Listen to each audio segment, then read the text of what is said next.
smugglers in Gatwick. He looks for cocaine and heroin, so he's a Class A drugs dog. A £200 million fraud spirals out of control. It's too much of a good thing. They did get greedy. And officers are on the hunt for illegal fags in Bristol. Like possibly the one that just went through. And that looked like it did have quite a few in that one.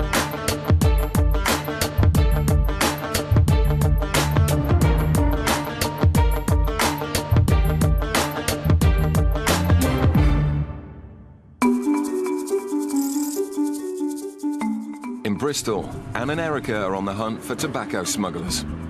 This is the Dalaman flight coming from Turkey, currently not in the EU, and the allowance for that is only 200 cigarettes. Tobacco's now so highly taxed, the black market is booming, and nearly 1 in 5 cigarettes smoked in the UK is illegal, either counterfeit or smuggled in illegally, avoiding UK duty. We'll be looking for anything over about 400 really at the moment. Like possibly the one that just went through. And that looked like it did have quite a few in that one, so. Joe stops the passenger, whose attempt to dodge duty looks set to end in tears. Right, basically we've got a female passenger who's come in from Turkey, and she's got 1,800 cigarettes. So what I'm going to do today is seize 1,600 cigarettes off her and give her back 200 as a statutory allowance. I'm not sure how she'd take it. I don't think she'd be too happy, but I don't think she'd be angry. I think she'd be more upset, which is harder usually. Don't mind a bit of anger, but it's just when they cry, which is a bit difficult. As you know, you are over the allowance. The allowance is 200, OK? On this occasion, I'm going to give you the 200 allowance back. That's all I can do. I can't do anything more than that, I'm afraid. So I've just spent all that money on nothing. Sorry? I've just spent all that money on nothing. Well, I'm afraid there's not really a lot more I can do. Can't have 400 now. Sorry? No, you can only have the statutory allowance. I'm afraid just 200. Gives me no pleasure to seize these cigarettes. It's just when it's this amount, I have no choice, I'm afraid. OK? Give you no pleasure to stop. OK. And I just knew. I could feel it when it pulled through nothing to declare. I thought, uh-oh, he's got me. I could just see the gleam in his eye. I generally felt bad because, although I believe she knew what the allowances were, I still think for anyone it's still difficult to have money taken from you. The passenger seems surprised, but it turns out Joe has caught a regular offender. I've got away with it for about 9 years. I shouldn't have said that because he's just behind me there. It may be a small seizure, but replacing the cigarettes will cost the passenger hundreds of pounds. In Gatwick, the X-ray has picked up a bag with some suspicious contents. It's put back on the carousel while Calvin watches from a distance to identify the bag's owner.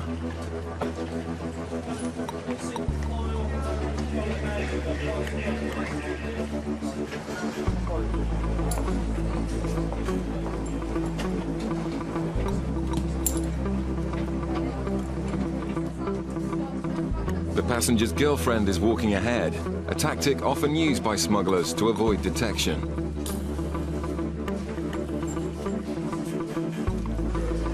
Calvin follows the passenger through the channels, where the Class A drugs dog Rossi gives an indication on the same blue bag. The questions asked by the officers are seemingly obvious, but the answers given can be used to build up a prosecution if anything's found. So this is all your baggage? Is all your baggage, sir? Yeah, and these are bags you took out with you? Has anybody given either anything to bring into this country? OK, just have a quick look in the blue bag, then. Yeah, just the blue one, is it? We'll start with that one. We'll start with that one. Always start with the bottom one.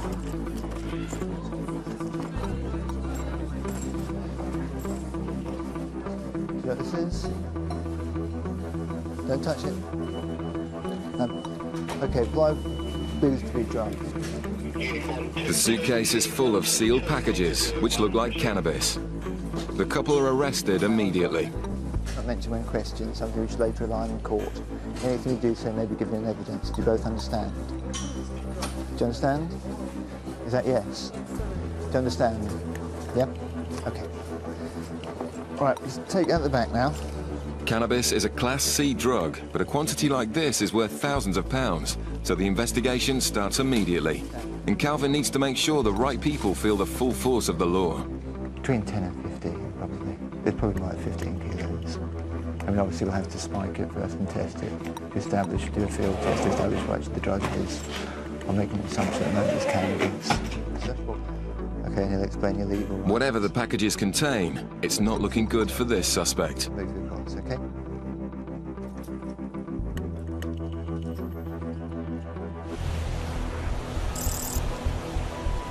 Off the coast of Cornwall, Customs Cutter Searcher is waiting for orders. We just had some intelligence come in. Basically, they've found a length of rope with an anchor. There's nothing to say it's what it is, what it's for, but the locals have never seen it before. They don't know what it's about. They've handed it into customs and said, we think there's something a bit iffy about that. This is a very old way of smuggling. It's actually putting things in the bottom and putting it in a buoy and actually hanging it off the rope. It's been doing it here for hundreds of years with brandy in the old days, but it's happened before with drugs. Okay, full speed carry as we can. Searcher's crew man the vessel 24 hours a day, ready to respond to any threat to the UK's borders. With over 5,000 drug seizures a year, the threat's very real, and smugglers use any tricks they can to slip through the net. Just the green flag. There's another 3 there. There's another 1 there. So the whole place is full. It costs millions to operate these high-powered vessels with their onboard speedboats, but they're at war with well-financed criminal gangs who can make millions from a single importation and are willing to protect their profits with force. We've still got light. We won't have it for much longer. So we'll have to be as quick as we possibly can here to try and get this job done. Have you seen any cops that you don't recognise?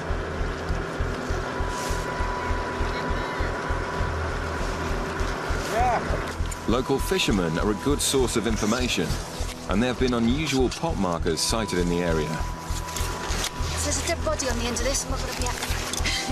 In the failing light, the officers check as many markers as they can. Good. It's a real one, isn't it? Yeah.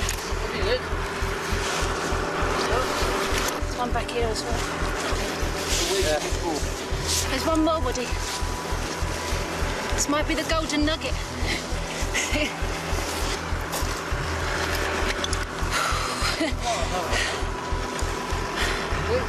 think there were parts in there.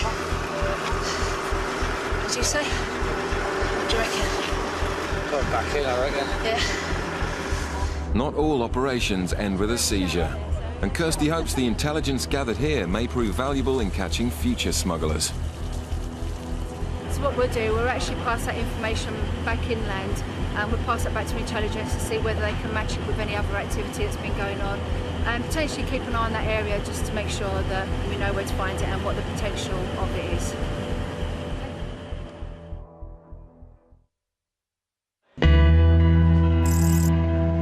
In Gatwick, the custody suite is where suspected smugglers are welcomed back into the UK. It's a significant seizure, but Calvin's job now is to make sure everyone involved in the importation is identified and prosecuted. What are you doing? Right, sit down, just sit down. What we'll do is we'll let the custody officer know you're here, okay? Okay. And then he'll come and see you and explain your legal rights. Okay? Sit there now. Ah.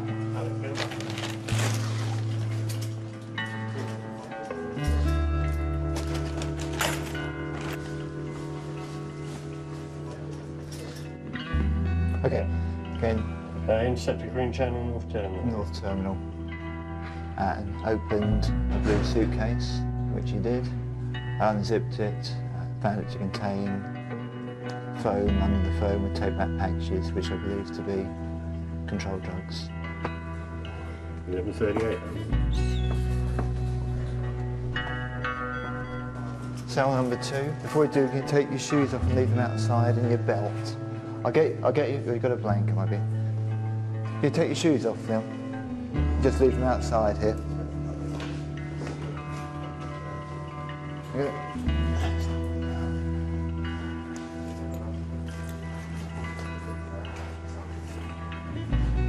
Do you want any drink of water or anything? Sure? Okay. You can't smoke here, I'm afraid. And the name on this bag relates to the female. That will tie her into this bag as well as him. It's unclear who's involved, so the female passenger must also be kept in custody. But it looks like there could be controlled drugs in one of the bags. Do you understand it? Sorry? No, I don't know yet. They will find out when they do, and let me know. Let you know. We just suspected that they are drugs at the moment. Calvin suspects the packages contain cannabis. And the smell is unmistakable. We check them all just to make sure they all are cannabis rather than we've had concealments before where some are being cannabis and some being cocaine. They do all contain cannabis. And the weight of the packages is 20.63 kilos. It's a huge amount of drugs off the streets. Still to come, suspected cocaine smugglers in Gatwick. You swab the bag and they tell you whether or not the bag's been contaminated with drugs. Coming up, a positive drug swab means an intimate body search for this passenger. Please don't make any sudden movement. I will be going into your groin at some point. Over 1,000 kilos of cocaine is seized by customs in the UK each year, and Gatwick is a prime point of entry. Sniffer dogs are used on the front line in this fight against Class A smugglers. He looks for cocaine and heroin, so he's a Class A drugs dog. Trace smells or large amounts of that kind of scent, that's what he goes for. This passenger was stopped by immigration officers and has now been brought into customs to be searched. Sniffer dog Rossi picks up a scent from one of his bags and gives the signal to the officers. But picking up a scent isn't enough. Officers must find the drugs before someone can be charged. UK Customs, okay. Is that your bag, yeah? Who paid for your ticket? Yeah, I paid it, but Someone booked it for you, but you gave them the money, yeah? And how do you know this person? How do you know the person who booked it? It's a close friend. He's nervous and his story sounds suspicious. Just take a swab of your bag, your things. It tells me whether or not you've been in contact with drugs at all, okay?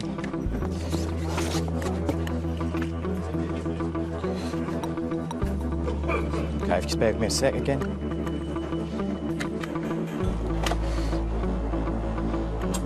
Basically, you swab the bag, and we have two machines, and they tell you whether or not the bag's been contaminated with drugs. Like, it's given the reading now, showing that it's picked up particles of cocaine. Could indicate that, one, that they could be a user. At some point, there's been drugs within the bag. There's stuff there now, or stuff on their person. Obviously, you've got to go down every avenue and rule out every avenue. I've got a reading for cocaine from your bag and from your clothes and from your laptop bag. Okay, can I just ask, do you use at all? Do you use cocaine at all? Have you used cocaine in Trinidad? No, okay. Finding nothing in the bag, Alex requests authority for a body search. Can I have a request for an SOP, please?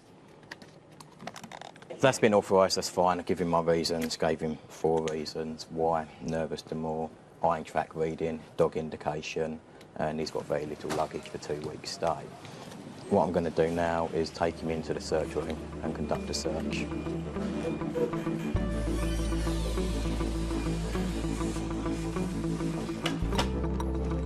Okay, I'm not going to touch any skin, okay? Got no need to, obviously I can see. If I can just ask you to place your arms out for me. Put your palms up into the air, okay? Please don't make any sudden movement. I'm going to do one side at a time. I will be going into your groin at some point, okay? But I will make you aware when I do that.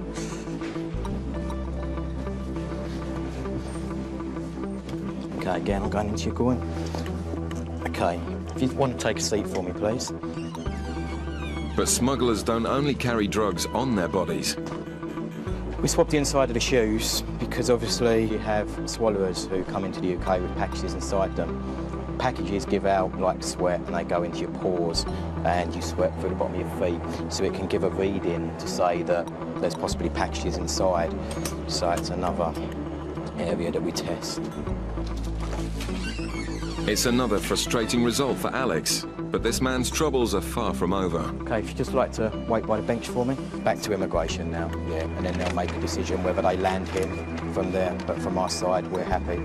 So, if you got disappointed on every one person you stopped, you'd be extremely disappointed and you'd probably lose the enthusiasm to keep looking. So you just get back out there and start again. Stop another passenger. Customs officers in Dover have an entirely different threat to deal with. Thousands of trucks a day pass through the freight lanes, and the detection teams work round the clock to try and spot which ones may have something to hide. One just gone over the top. There it is. I've never seen an unmarked one. The intelligence hub selects most targets, but it's experience which has alerted Richard to this truck, and he decides it's worth searching. Tyres in a fridge. I've never seen an unmarked fridge on an Omega Pilsner unit before. Never. Especially with tyres in. Smugglers often use awkward loads like tyres as cover, and so Customs have developed X-ray machines big enough to scan an entire truck. So we might end up scanning it. That's a brand spanking new fridge, and that's not a refrigerated load. A little bit odd. The truck's under pressure to deliver, so this Polish driver isn't happy to learn his truck will have to be scanned. If it finds anything suspicious, it may have to be offloaded, which the driver's company will have to pay for. They get a little bit aggy about it. They don't like the fact we do that.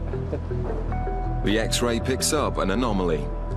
There looks like there may be a secret compartment hidden in the floor. Richard needs to find out what it is, but he doesn't want to cost the driver money if he can avoid it. No, I think it's in the floor. Is it the floor? Yeah. But what is it? I think it's ribs.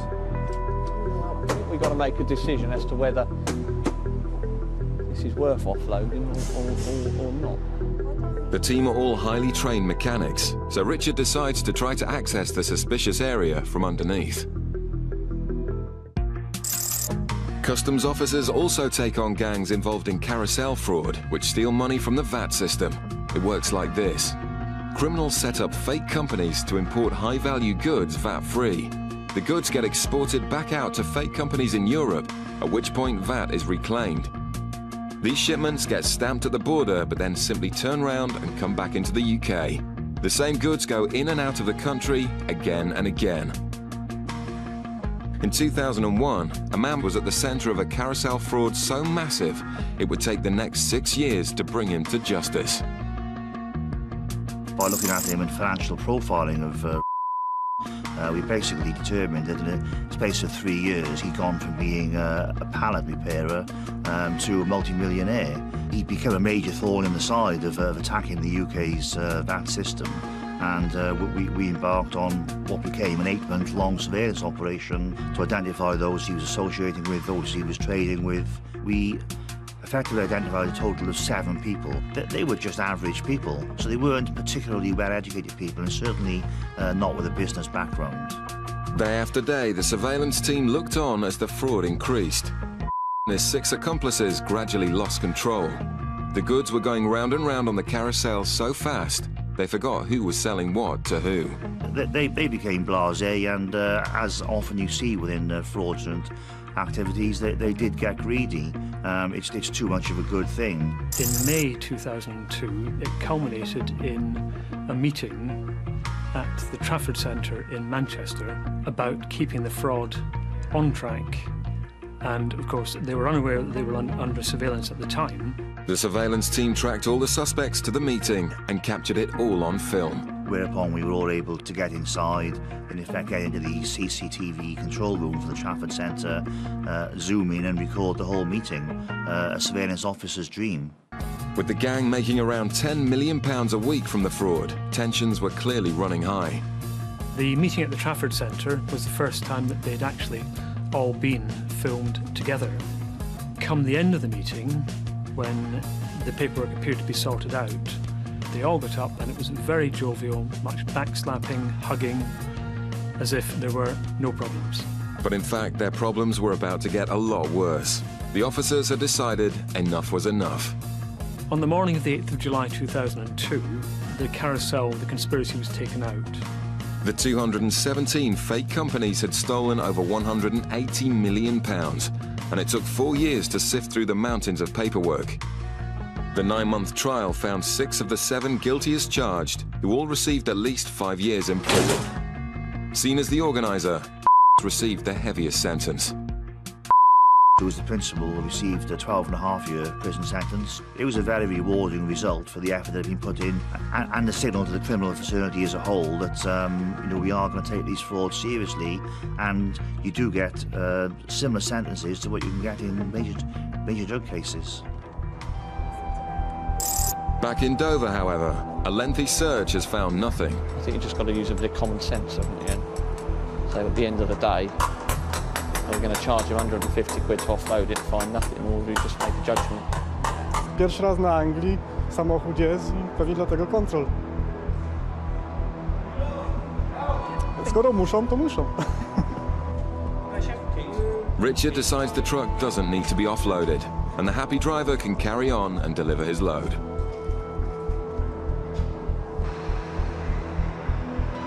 But on the bay next door, a white van has been pulled, and this time it's a hit. The van's full of cigarettes destined for the UK's black market, but not anymore. The drivers have been arrested and taken into custody. They stopped the vehicle and questioned them, and whilst they questioned the driver, they went in the load and examined the load, and on opening a couple of boxes, one of the pallets detected large quantities of cigarettes. It's a serious crime, but their efforts to avoid detection aren't quite so easy to take seriously. Obviously, it's failed.